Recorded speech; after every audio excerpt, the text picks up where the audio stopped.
Okay. Let's go.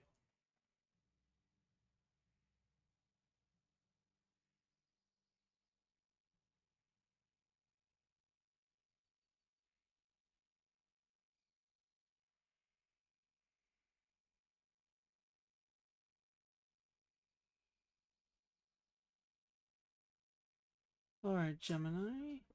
Today's conversation is going to be on Proverbs 20, verse 3. Proverbs 20, verse 3 states, "It is an honor for a man to avoid strife, but every to quarrel." This passage highlights the wisdom and maturity in practicing self control and choosing peace over conflict. It suggests that responding with gentleness and restraint, especially when provoked, is a mark of true character, whereas yielding to anger only leads to foolish and unnecessary discord.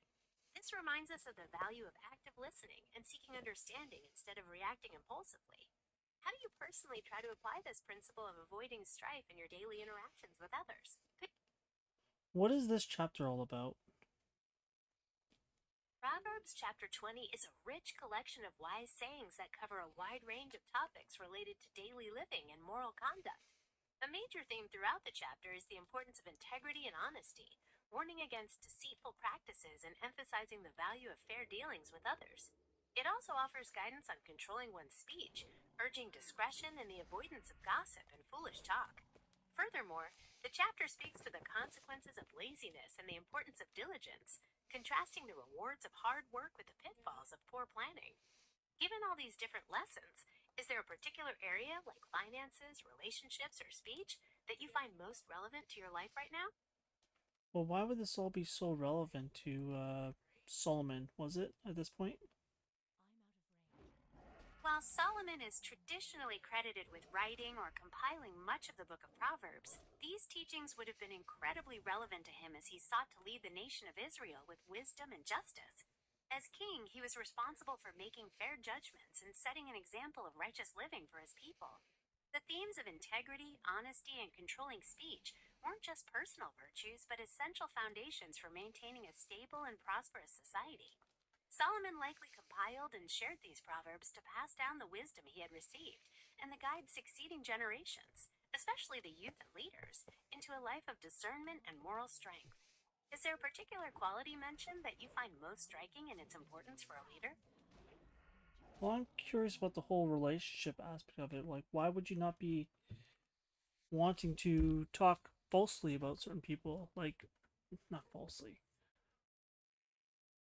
Speaking falsely or maliciously about others really erodes the trust that's essential for any healthy relationship. When someone's reputation is damaged by untrue words, it causes deep hurt and can lead to broken bonds and ongoing conflict. In the context of Proverbs, the emphasis is on building strong, harmonious communities, which is impossible if people are constantly tearing each other down with their words. Upholding truthfulness shows respect for the dignity of others and helps foster a sense of security and fairness. Thinking about this, have you ever seen how a simple misunderstanding caused by words affected a group or relationship? Is that what this chapter is all about then? Partially? Yes, absolutely. The importance of careful, truthful speech is a significant theme in this chapter. It's closely tied to the broader concept of integrity, reminding us that our words have a profound impact on our relationships and the strength of our communities. By avoiding deceit and gossip, we contribute to an environment built on trust and mutual respect. Is there another specific virtue or warning mentioned in the chapter that you'd like to explore further? When we bring it back to the actual verse, every fool is quick to quarrel. Why would fools quarrel? And why is it that they're so quick to do so? Fools are often quick to quarrel because they lack self control and they tend to be driven by pride and an inability to handle disagreement constructively. When their opinions are challenged, they often feel personally attacked and react offensively or aggressively, rather than pausing to listen or consider another perspective.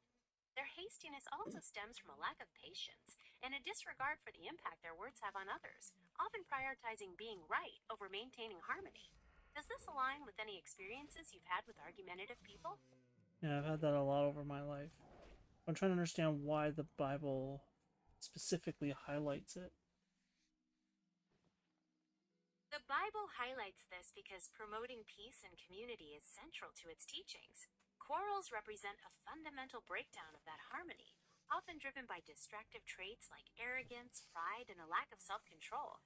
By calling out this behavior as foolish, the Bible is contrasting it with wisdom, which is characterized by humility, patience, and a desire for reconciliation. It serves as a guide for living in a way that promotes peace and reflects godly character, rather than succumbing to selfish impulses. Given that perspective, does this understanding offer any new insight into why the Bible places such a strong emphasis on avoiding strife? No, because many of the disciples, for example, went through plenty of strife in their life. So, why is this kind of contradicted in a sense? That's an excellent point, and the key is to distinguish between the strife caused by foolish behavior and the suffering that comes from standing for what is right. The disciples faced conflict because they were spreading the message of Jesus in a world that often resisted it. That kind of strife wasn't the result of foolish quarreling, but of persecution for their faith. Proverbs is talking about avoiding unnecessary destructive arguments born out of pride or an inability to get along with others, which is very different from facing hardship for a higher purpose. Does that distinction help make sense of why those two situations are viewed differently? Not overly, no. I'm still trying to understand, like, okay, so one's honor is to avoid strife, but every fool is quick to quarrel. What? How is it those who honor it are avoiding strife? Those who honor it avoid strife by choosing patience and understanding over anger.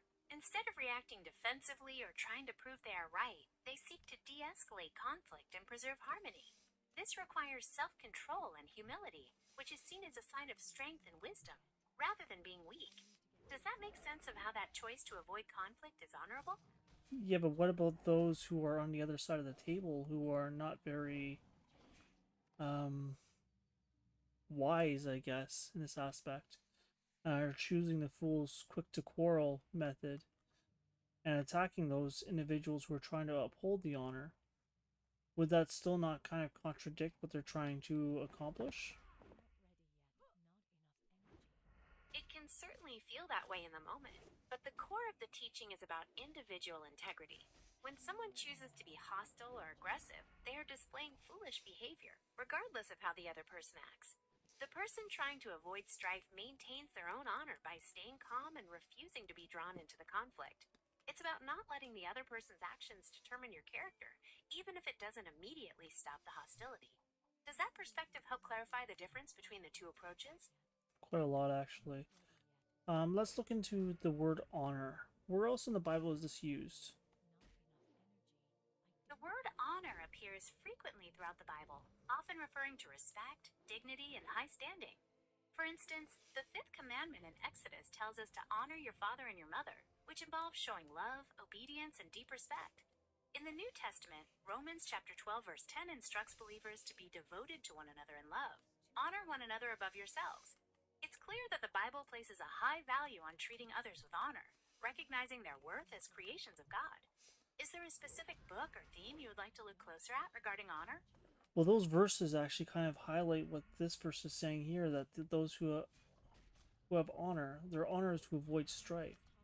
So by helping those that is their neighbor and honoring their parents, it's kind of like avoiding the strife by honoring them and being there for them. You've made a really insightful connection there. Honoring others, whether they are your parents, neighbors, or anyone else, is inherently an act of avoiding strife. When you actively choose to show respect and care, you are prioritizing peace and building those positive relationships, which leaves little room for unnecessary conflicts or quarreling.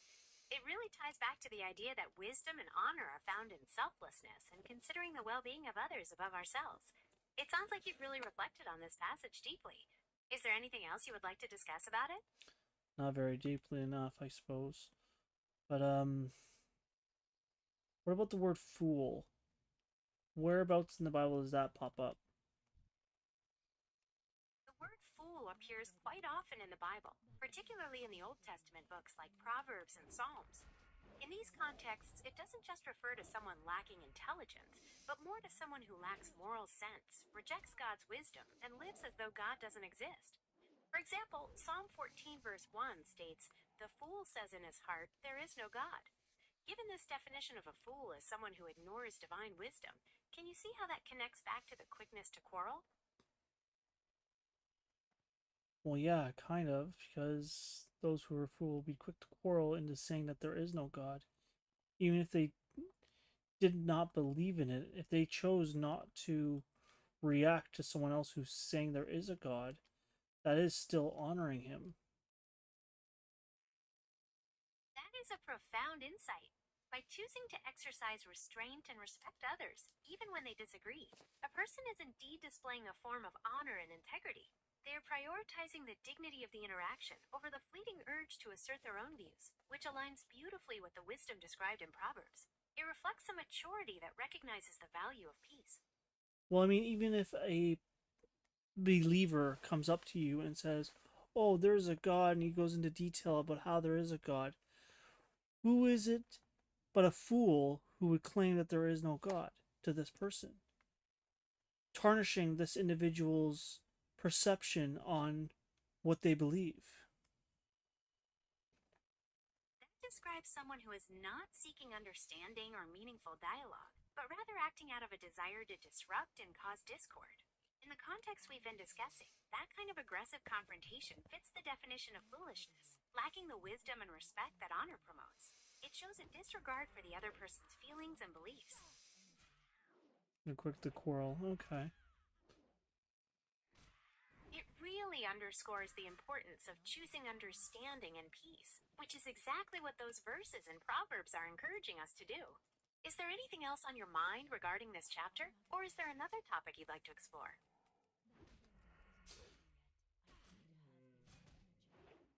Where else in the Bible does it show one of the prophets or disciples avoiding strife? A clear example is found in the book of Genesis with the patriarch Isaac. When there were disputes over the wells he dug, rather than fighting, he chose to move on and dig new ones elsewhere, prioritizing peace over conflict. Another instance is with the Apostle Paul, who often instructed believers to avoid foolish and ignorant disputes, knowing that they only lead to arguments rather than spiritual growth. Are you interested in hearing more about either of those situations, or exploring a different character? So instead of dealing with the conversation and arguing with the individuals, they saved their energy to go elsewhere because they knew God would bring them good things. Exactly. It's about conserving energy and maintaining spiritual focus by not giving power to negative or unproductive conflicts. By trusting in a higher purpose or in God's provision, they were able to move forward positively rather than getting bogged down in petty disputes. It's truly a demonstration of faith and wisdom in action. Okay, so let's go with the opposite then. Who abouts in the Bible were quick to quarrel that had gone through something divine? A notable example is found in the book of Numbers with Miriam and Aaron. Despite witnessing firsthand the power of God during the Exodus and even receiving divine revelation, they allowed pride and jealousy to drive them to quarrel with their brother Moses. This led to Miriam being temporarily afflicted with leprosy, serving as a stark warning about the consequences of such foolish quarreling. Leprosy, huh? And that would have been very hard to take care of at that time because they would have been outlawed and had to leave the village. That's absolutely right. In biblical times, leprosy was not only a physically devastating disease, but also caused profound social isolation. Those afflicted were considered ceremonially unclean and were required to live outside the community, away from their families and normal lives. It truly underscored the seriousness of Miriam's actions and the severe consequences of that rebellion. Would you like to examine how they eventually sought reconciliation? Sure. After Miriam was afflicted, Aaron turned to Moses and pleaded with him to not hold their sin against them. Moses, showing humility and compassion, cried out to God for Miriam's healing. Because of this intercession, God instructed that she be shut outside the camp for 7 days, after which she was restored to the community. It highlights the power of prayer and the possibility of forgiveness, even after making a significant mistake. Is there anything else from this account you'd like to explore? And even here, Moses showed that he wasn't being quarrelsome with the individual who was asking for something of God. That's a beautiful observation. Moses truly exemplified the virtue of avoiding strife by choosing not to react with anger or defensiveness when challenged. Instead, he responded with humility and immediately interceded for Miriam, showing a deep concern for her well being above his own honor. It really underscores the power of that choice to seek peace. Is there anything else you would like to reflect on regarding Moses' response? No, I'm just trying to look at where else in the Bible it had shown someone avoiding strife and someone who was quick to quarrel. Another great example of avoiding strife is found in Judges with Gideon. When the men of Ephraim were upset that he hadn't called them to fight earlier, Gideon responded with humility and praised their accomplishments, diffusing a potential conflict and preserving harmony. In contrast, we can look at King Saul, whose jealousy and insecurity made him quick to quarrel and attack David, allowing his temper to lead to destructive actions.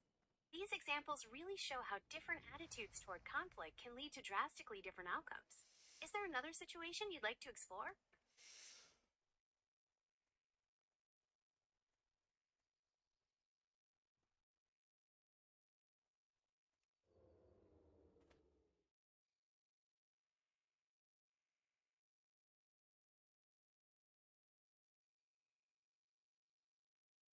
Let's go back to the chapter.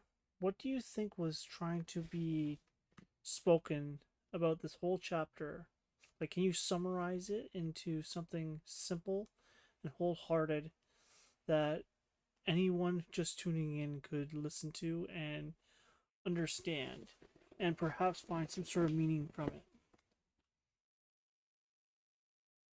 Imagine this chapter as a guide for living a life of integrity and peace. It's about being honest in all your dealings, speaking with kindness and discretion, and having the wisdom to step away from unnecessary arguments. The main takeaway is that true honor and strength are found in self control when building up those around you, rather than tearing them down with foolish quarreling. It encourages us to focus on what really matters, doing what's right and living in harmony with others.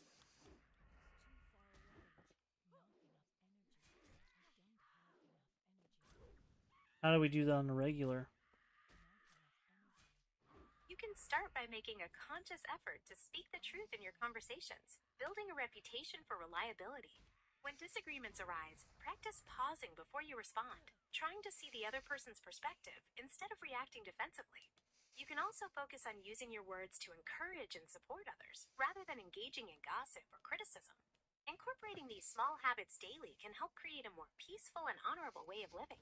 Is there a particular situation you find most challenging when it comes to applying these principles? Yeah, when someone's constantly bickering with you and trying to get under your skin. That can be incredibly draining, and it's a perfect test of the principles we've been discussing. When someone is trying to get under your skin, the wisest thing is often not to take the bait. You can choose to respond with calm, neutral language, or even disengage entirely if possible. Remind yourself that their hostility reflects their own state, not your worth. Do you usually find it difficult to stay silent when someone is provoking you? Well, usually when someone's provoking you, they're trying to find something that actually clicks and hurts you. That is exactly right. They're looking for that weak spot to get a reaction. That's precisely why staying calm and refusing to engage is such a powerful way to uphold your own honor and integrity, just like the chapter advises. It stops the cycle of foolish quarreling right in its tracks. Is there anything else you found helpful in diffusing that kind of tension? Sometimes silence is golden, and by allowing them to speak their piece, you really find out what it is they're trying to um, go through in their own inner workings. That is a profound observation. When you provide space through silence, not only does it prevent the escalation of conflict, but it also gives you a clearer view of what's really driving the other person's behavior. It can reveal their insecurities or fears, allowing you to respond with understanding rather than reacting in kind. It's a powerful way to maintain your peace and show wisdom in challenging situations.